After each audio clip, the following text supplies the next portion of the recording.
Hello dear student, मैं उत्तम कुमार शर्मा आपके लिए लेकर आया हूं एक और नया वीडियो जिसके अंतर्गत हम पढ़ेंगे पाचन की क्रिया विधि। इससे पहले वाले वीडियो के अंदर हमने देखा था पाचन के विभिन्न अंग और उनकी संरचना के बारे में। यहां हम देखेंगे पाचन की क्रिया विधि कैसे होती है, कैसे पाचन होता है। तो पाचन का मतलब है जटिल भोज्य अवयवों का सरल अवयवों के रूप में रूपांतरित होना। जटिल भोजन के अवयव जैसे कि कार्बोहाइड्रेट हो सकते हैं, वसा हो सकती है, प्रोटीन हो सकती है, यानी हम स्टार्च हो सकती है। जो हम भोजन खाते हैं वो जटिल अवयव है, लेकिन जब वो अवशोषित होता है तब वो सरल रूप में ही अवशोषित हो सकता है। हम जैसा भोजन खाते हैं वैसा का वैसा अवशोषित नहीं हो सकता। अवशोषण के लिए उसका सरल अवयव के रूप में बदलना जरूरी है। इसलिए यहां हम देखेंगे कि किस प्रकार से जटिल भोजन सरल अवयव के रूप में टूट जाता है। लेकिन यह वीडियो आपको तभी क्लियर होगा जब आप इससे पहले वाला वीडियो पाचन की संरचना पढ़ेंगे, तभी आपको यह क्लियर होगा। यहां हम देख रहे हैं सबसे पहले पाचन की क्रिया विधि के अंतर्गत मुख गुहा में पाचन। मुख गुहा में पाचन।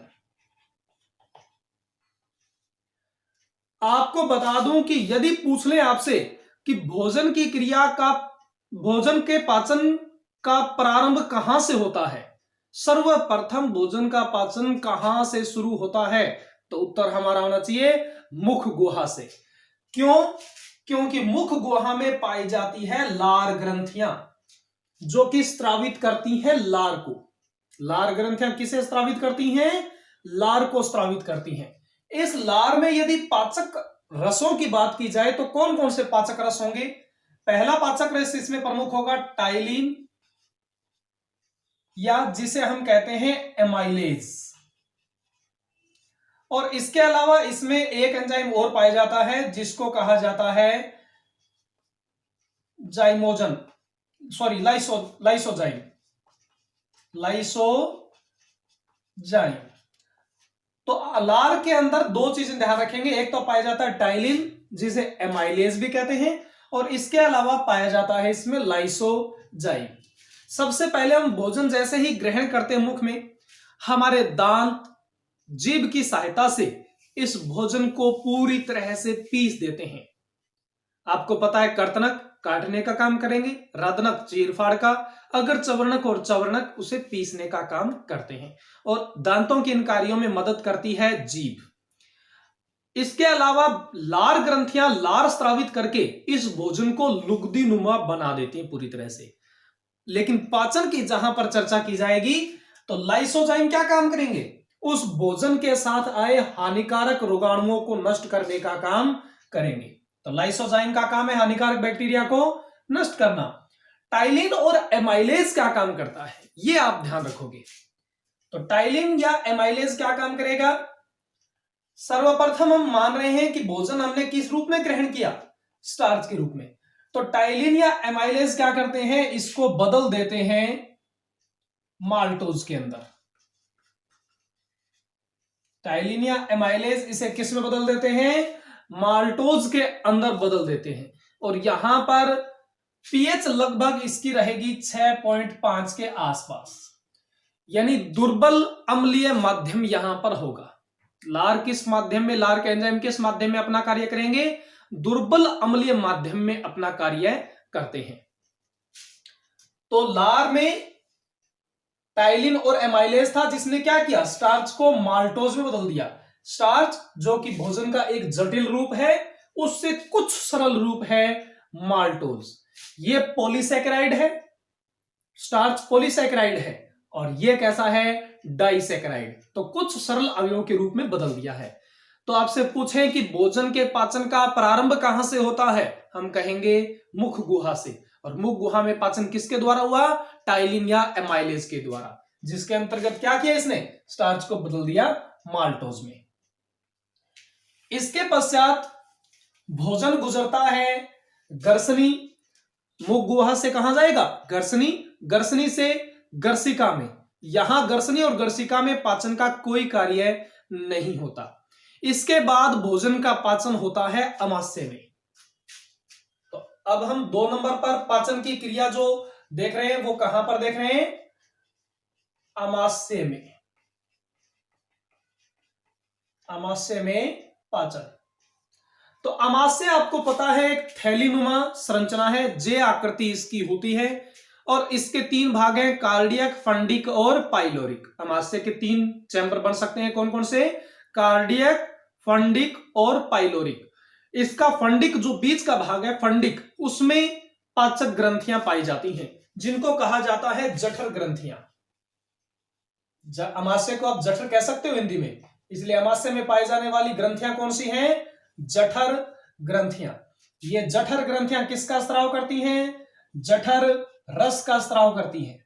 और इस जठर रस की पीएच कितनी होती है? 1.2 इसकी पीएच है, ये ध्यान रखिएगा।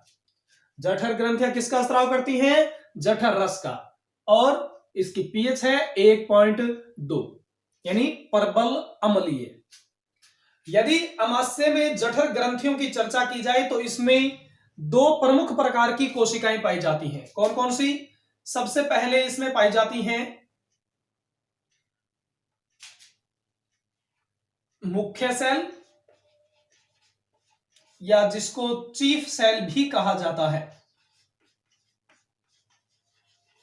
और दूसरे प्रकार की इसमें है अम्लजन सेल्स। अम्लजन सेल को आप ऑक्सेंटिक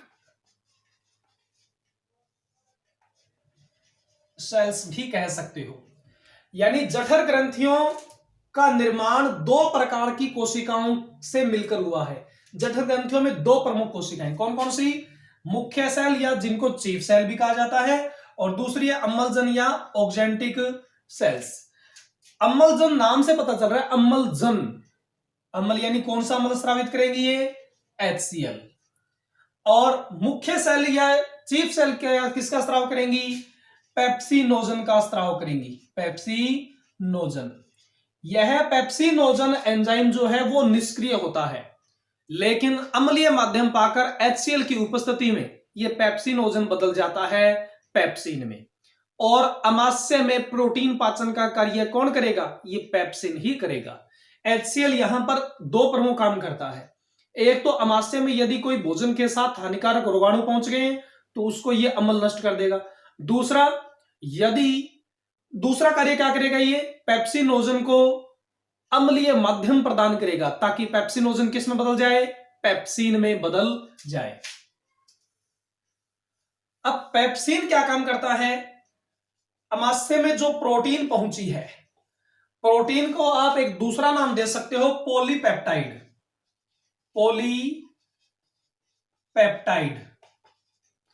पॉलीपेप्टाइड का पेप्टाइड एक बंद होते हैं। आपको पता होना चाहिए प्रोटीन किनसे मिलकर बनती है? अमीनो अम्लों से। अमीनो अम्लों की एक लंबी सारी श्रृंखला बन जाएगी जिसको हम कहेंगे प्रोटीन, और 2 अमीनो अम्ल को जोड़ने के लिए काम में आती है पेप्टाइड बंध। तो यदि बहुत सारे अमीनो अम्ल आपस में जुड़ेंगे तो क्या बन जाएगी? पेप्टाइड की एक लंबी श्रृंखला बन जाएगी। 2 अमीनो अम्लों के बीच में एक पेप्टाइड बंध और बहुत से अमीनो अम्लों के बीच में बहुत से पेप्टाइड बंध। इसका मतलब प्रोटीन जो कि अनेक अमीनो अम्लों से मिलकर बनती है, अर्थात हम उसको कह सकते हैं पॉलीपेप्टाइड श्रृंखला। तो यह जटिल रूप हुआ। इसको सरल रूप में कौन बदलेगा? अमाशय के अंदर बदलेगा पेप्सिन, जो कि अमाशय की जठर ग्रंथियों की चीफ सेल से स्रावित हुआ है पेप्सिन, जो कि पहले कौन था? पेप्सिनोजन, लेकिन अम्लीय माध्यम पाकर ये किसमें बदल गया? पेप्सिन में। ये डाइपेप्टाइड या सरल पेप्टाइड का निर्माण कर देता है। सरल पेप्टाइड का ये निर्माण कर देता है। तो अमाशय में यदि प्रोटीन पाचन का कार्य पूछे तो किसके द्वारा होगा? पेप्सिन के द्वारा। इसके अलावा आपको पता है, मैंने पहले वाले वीडियो में बताया था कि अमाशय के जठर निर्गमी भाग यानी पाइलोरिक भाग से सलेस्मा भी स्रावित होती है, जो कि अमाशय की दीवारों को HCl के हानिकारक प्रभाव से बचाने का कार्य करती है। लेकिन पाचन की चर्चा की जाए तो अमाशय में ध्यान रखो कि केवल पेप्सिन, जो कि प्रोटीन को सरल पेप्टाइड में बदल देती है, पॉलीपेप्टाइड को सरल पेप्टाइड में। अमाशय के पश्चात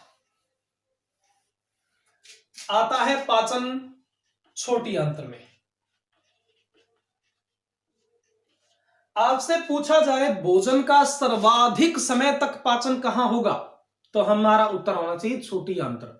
सर्वाधिक समय तक पाचन कहां पर होगा, या सर्वाधिक पाचन कह लिया जाए, सर्वाधिक पाचन कहां पर, छोटी आंत्र में। इसके अलावा छोटी आंत्र में पाचन का माध्यम कैसा होता है, क्षारीय माध्यम। लगभग 8.5 पीएच पर, लगभग 8.5 पीएच पर यह पाचन का कार्य संपन्न होता है। तो ध्यान रखें, अमाशय में अम्लीय माध्यम के अंदर पाचन का होगा कार्य, और किसके द्वारा, पेप्सिन के द्वारा। अमाशय में अम्लीय माध्यम, ए याद रखो, अमाशय में अम्लीय माध्यम और आंत्र में क्षारीय माध्यम। तो आंत्र में सर्वाधिक पाचन होता है और किस माध्यम में होता है, क्षारीय माध्यम में। आंत्र में पाचन की यदि चर्चा की जाए तो आंत्र के आप पार्ट जानते हैं, 3 पार्ट होते हैं। सबसे पहला पार्ट ग्रहणी, जो कि अमाशय से जुड़ा यू आकृति का भाग है। अमाशय से जुड़ा यू आकृति का आंत्र का भाग कौन सा है, ग्रहणी। ग्रहणी के बाद आता है जेजुनम, जेजुनम, और जेजुनम के बाद आता है इलियम, जिसको क्षुद्र आंत्र भी कहा जाता है। यदि छोटी आंत्र का भी हिस्सा पूछे भी पाचन कहां पर ज्यादा होगा, तो यह पाचन ज्यादा होगा ग्रहणी में, और ग्रहणी हमारे लिए बड़ी इंपॉर्टेंट साबित होने वाली है। यदि आपको स्ट्रक्चर याद हो तो आपको पता है, मैं आपको एक बार थोड़ा रिपीट करवा देता हूं यहां पर दोबारा से। ये अमाशय था, ये मान लो क्या था, अमाशय, ठीक है। अमाशय के यहां पर ये क्या थी, छोटी आंत्र, और छोटी आंत्र के यहां पर क्या था, यकृत, इधर क्या था, अग्नाशय। ये अमाशय यदि माने हम इसे अमाशय मान लो, तो ये क्या होगी, ग्रहणी होगी, डियोडिनम जिसको बोलते हैं। ग्रहणी के ऊपर की दाईं भाग की ओर क्या होगा, यकृत यानी लीवर, यहां पर होगा यकृत। ये अग्नाशय यानी पैनक्रियाज होगा। आपको पता है यकृत के बाद रस आता है इसका पित्ताशय में, पित्ताशय से ये खुलती है ग्रहणी में, और ग्रहणी में खुलने के दौरान इनकी भुजाएं आपस में मिल जाती हैं। यानी अग्नाशय की नलिका और यकृत से आने वाली नलिका, अग्नाशय की नलिका और यकृत से आने वाली नलिका दोनों मिलकर कहां पर खुलती हैं, ग्रहणी में खुलती हैं। यानी ग्रहणी में जो पाचन का कार्य होगा, उस पाचन के कार्य में प्रमुख रोल किसका होगा, यकृत ग्रंथि का और अग्नाशय ग्रंथि का प्रमुख कार्य होगा। यदि हम देखें यकृत, लीवर, तो लीवर पाचन में किस प्रकार से मदद करता है, लीवर स्रावित करता है पित्तरस। लीवर क्या स्रावित करता है, पित्तरस। इस पित्तरस का क्या क्या संगठन होगा, यदि पित्तरस का संगठन देखा जाए क्या क्या पाया जाता है इस पित्तरस में, तो आप ध्यान रखिएगा, इसमें कोलेस्ट्रॉल मिलता है, इसमें लेसिथिन मिलता है, इसमें पित्त लवण होते हैं और पित्त वर्णक होते हैं। यानी पित्तरस में क्या क्या चीजें मिलेंगी आपको, कोलेस्ट्रॉल, लेसिथिन, पित्त लवण और पित्त वर्णक। ध्यान रखिएगा, वेरी वेरी इंपॉर्टेंट, कि यकृत के पित्त रस में पाचक एंजाइम नहीं पाए जाते। ध्यान रखिएगा, कोई भी इनमें से पाचक एंजाइम नहीं है। तो यकृत में पाचक एंजाइम नहीं पाए जाते, बहुत बार परीक्षाओं में पूछा गया है।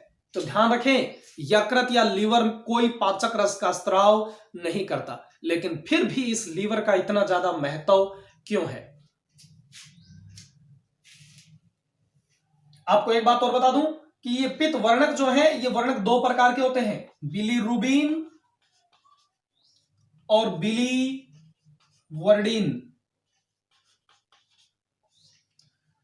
यकृत के पित्तरस में 2 प्रकार के पित्त वर्णक हैं। कौन कौन से वर्णक हैं, बिलीरुबिन और बिलीवर्डिन। वर्डिन, ये आरबीसी के टूटने पर बनते हैं। ध्यान रखिएगा, आरबीसी के क्षतिग्रस्त होने पर उसके हीमोग्लोबिन के विखंडन से क्या बनते हैं, बिलीरुबिन और बिलीवर्डिन बनते हैं, जो कि पित्त रस के पित्त वर्णक हैं, जो कि इसे पीला रंग प्रदान करते हैं।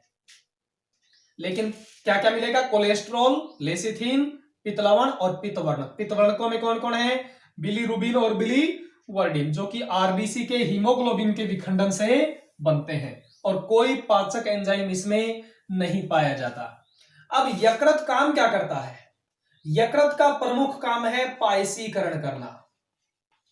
यकृत का प्रमुख काम क्या है, पायसीकरण करना।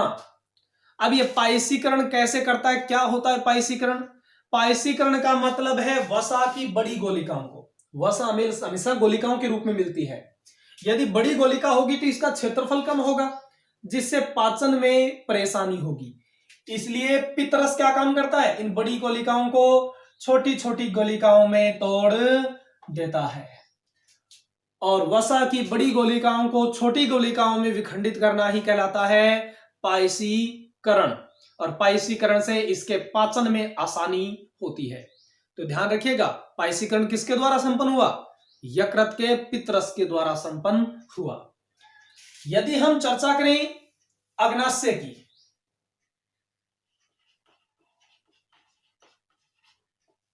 अग्नाशय ग्रंथि की यदि हम बात करें तो ध्यान रखिएगा, अग्नाशय ग्रंथि कैसी ग्रंथि है, एक मिश्रित ग्रंथि है।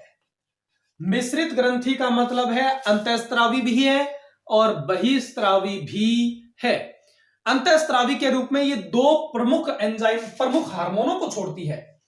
इसके अल्फा सेल्स क्या काम करेंगी, पहले आपको थोड़ा और डिटेल में बताता हूं। अग्नाशय ग्रंथि में पाए जाते हैं लैंगर हैंस द्वीप समूह, और ये लैंगर हैंस द्वीप समूह अंतःस्रावी प्रकृति के होते हैं। किस प्रकृति के होते हैं, ये अंतःस्रावी प्रकृति के होते हैं लैंगर हैंस द्वीप समूह। और अंतःस्रावी प्रकृति, इसमें अल्फा सेल्स जो होंगी और बीटा सेल्स, ये दो प्रमुख हैं। इसके अलावा डेल्टा सेल भी पाई जाती हैं जो सोमेटोस्टेटिन का स्राव करती हैं, ये कोई खास नहीं है, लेकिन ये दोनों प्रमुख हैं। अल्फा कोशिकाएं स्राव करती हैं ग्लूकागोन का, ग्लूकागोन, और बीटा सेल्स काम स्रावित करती हैं इंसुलिन हार्मोन का। ये हार्मोन है दोनों ही, ध्यान रखिएगा, एंजाइम नहीं है, हार्मोन है दोनों ही। Alpha cells glucagon, beta cells insulin, इन दोनों का काम एक दूसरे के ठीक विपरीत है। ग्लूकागोन क्या करता है, ग्लाइकोजन को ग्लूकोज में बदल देता है। ग्लाइकोजन जो कि जंतुओं का संचित भोजन है, और कहां पर संचित होता है ये भोजन, यकृत में। तो ग्लूकागोन क्या काम करता है, ग्लाइकोजन यानी जंतुओं के संचित भोजन को ग्लूकोज में बदल देता है, यानी ग्लूकोज को बढ़ाने का काम करता है। जबकि बीटा कोशिकाओं के द्वारा, ध्यान रखिएगा, बी नाम आ रहा है ना, बी, तो बीटा कोशिकाओं के द्वारा स्रावित होता है इंसुलिन, जो कि क्या काम करता है, आपने देखा होगा कि डायबिटीज के पेशेंट इंसुलिन के टीके लेते हैं, तो ध्यान रखिएगा, ये करता है ग्लूकोज को ग्लाइकोजन में रूपांतरित, अर्थात ग्लूकोज की मात्रा को रुधिर से कम करने का काम इंसुलिन करता है। ये हार्मोन है जो कि अंतःस्रावी कोशिकाओं से, या आप कह दो लैंगर हैंस द्वीप समूहों से स्रावित होते हैं। जबकि ये अग्नाशय ग्रंथियां जो है बहिस्रावी के रूप में अग्नाशय रस का स्राव करती हैं, अग्नाशय रस का स्राव ये करती हैं। अग्नाशय रस में कुछ प्रमुख पाचक एंजाइम पाए जाते हैं। कौन कौन से वो पाचक रस हैं, ट्रिप्सिन, काइमोट्रिप्सिन, इसके अलावा कार्बोक्सी पेप्टाइडेज, इसके अलावा लाइपेज, ये सभी कहां पर मिलते हैं, अग्नाशय रस में मिलते हैं। ट्रिप्सिन का काम यदि देखा जाए, ट्रिप्सिन, काइमोट्रिप्सिन और पेप्टाइडेज, ये तीनों एक ही समान काम करते हैं, तीनों का एक जैसा ही काम है। ये पॉलीपेप्टाइड या सरल पेप्टाइड को अमीनो अम्ल में बदलने का काम करते हैं। पॉलीपेप्टाइड या सरल पेप्टाइड मतलब प्रोटीन। प्रोटीन किससे मिलकर बनी है? अमीनो अम्लों से। और जो चीज जिससे बनी है वो उसी में टूट जाएगी। प्रोटीन बनी है अमीनो अम्लों से, इसलिए ट्रिप्सिन, काइमोट्रिप्सिन और कार्बोक्सीपेप्टाइडेज ये क्या काम करते हैं? प्रोटीन को बदल देते हैं अमीनो अम्ल में। प्रोटीन को किस में बदल देंगे? अमीनो अम्ल में ये रूपांतरित कर देते हैं। लाइपेज क्या काम करता है? ध्यान रखिएगा, सर्वाधिक लाइपेज किस में पाया जाता है? अग्नाशय रस में पाया जाता है। अग्नाशय रस में सर्वाधिक लाइपेज पाया जाता है। लाइपेज का काम क्या है? वसा का पाचन करना। वसा आपको बताया है, जो चीज जिससे मिलकर बनी होती है वो उसी में टूट जाती है। तो वसा टूट जाएगी ग्लिसरॉल और वसीय अम्लों में।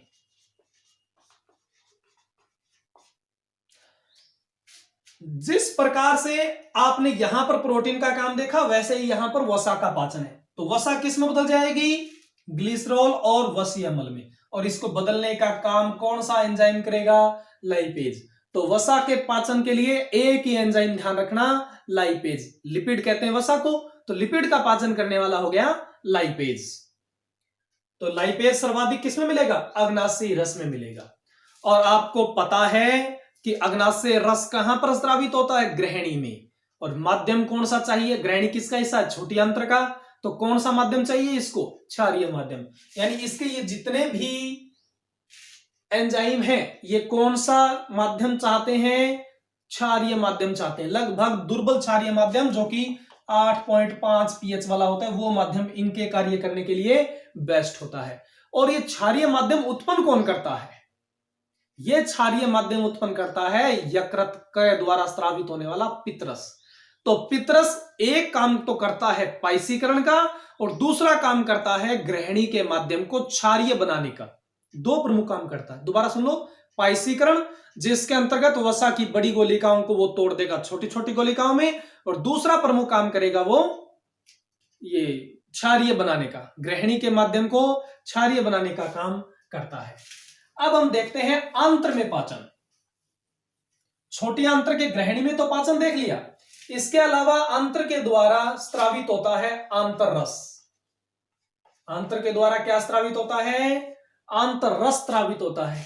इस आंतररस में बहुत से पाचक एंजाइम पाए जाते हैं, जैसे इसमें लाइपेज भी मिलता है, इसमें माल्टेज मिलता है, इसमें लैक्टेज मिलता है, इसमें सुक्रेज मिलता है।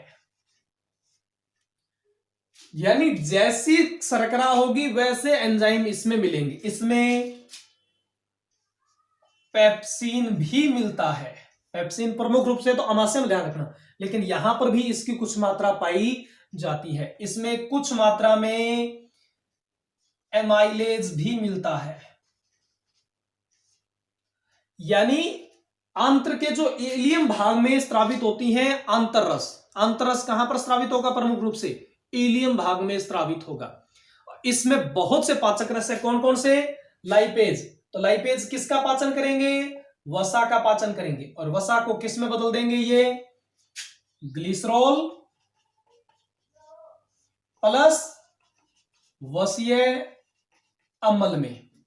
इसके अलावा मुख गुहा में जो माल्टोज बना था, उस माल्टोज को ये माल्टेज एंजाइम किस में बदल देगा? ग्लूकोज प्लस ग्लूकोज में।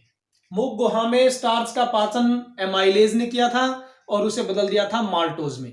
माल्टोज एक डाइसैकेराइड है जिसको ये बदल देगा किसमें? Glucose plus glucose. यानी माल्टोज का निर्माण दो ग्लूकोज के अणुओं से मिलकर होता है, तो जो जिससे बना है उसी में टूट जाएगा। इसके अलावा लैक्टोज शर्करा जो है, दूध या दही में पाई जाने वाली शर्करा कौन सी होती है? लैक्टोज। और उसका पाचन कौन करता है? लैक्टेज एंजाइम करता है। ये इसको किसे बदल देगा? ग्लूकोज प्लस ग्लैक्टोज में बदल देगा। ग्लूकोज प्लस ग्लैक्टोज, यानी लैक्टोज शर्करा ये भी डाइसैकेराइड है। किससे मिलकर बनी होती है? ग्लूकोज और ग्लैक्टोज से, तो उसी में टूट गई। इसके अलावा सुक्रेज एंजाइम जो है, ये सुक्रेज क्या करे हम काम करेगा, सुक्रोज शर्करा जो है, कौन सी शर्करा, सुक्रोज शर्करा, इस सुक्रोज शर्करा को सुक्रेज एंजाइम किस में बदल देगा, ग्लूकोज प्लस फ्रुक्टोज में। यानी सुक्रोज किससे मिलकर बना है, ग्लूकोज और फ्रुक्टोज से मिलकर बना है। इसके बाद यदि देखें पेप्सिन, तो पेप्सिन का काम क्या होगा, वही यदि कोई प्रोटीन बिना पची आ गई है प्रोटीन, तो उसको अमीनो अम्लों में बदलने का काम, अमीनो अम्ल। इसके अलावा यदि कोई स्टार्च भी यहां तक आ चुकी है, पहली बात तो स्टार्च का पहले ही पाचन हो जाता है, फिर भी यदि कोई आ भी गई तो एमाइलेज एंजाइम है, ये इसको किसे बदल देगा, माल्टोज में, और फिर माल्टेज भी यहां पर जो इसको ग्लूकोज में बदल देगा। यानी भोजन जो है, जो जटिल रूप से हमने ग्रहण किया था, वो अंत में धीरे धीरे धीरे धीरे टूटते टूटते ग्लूकोज जैसे सरल अवयवों के रूप में बदल जाता है, और यही क्रिया है पाचन। आप ध्यान रखिएगा कहां से कौन सा एंजाइम स्रावित हुआ, किस ग्रंथि का क्या काम रहा, ध्यान रखिएगा। और आपको पता है इलियम में भोजन का अवशोषण होता है। यदि हम यहां पर भोजन के अवशोषण की चर्चा करें, अवशोषण को यदि हम यहां पर देखें, अवशोषण को यदि हम देखें तो भोजन का अवशोषण कहां पर किया जाता है, छोटी आंत्र के इलियम भाग, या जिसको कह सकते हैं क्षुद्र आंत्र में। किसके द्वारा, क्यों होता है क्षुद्र आंत्र में, क्योंकि क्षुद्र आंत्र में पाया जाता है ब्रश बॉर्डर। क्षुद्र आंत्र में क्या पाया जाता है, ब्रश बॉर्डर, जो कि छोटी छोटी छोटी छोटी माइक्रोविलाई से मिलकर बना होता है ब्रश बॉर्डर। और ब्रश बॉर्डर से फायदा क्या होता है, ये अवशोषण के क्षेत्रफल को बढ़ा देता है।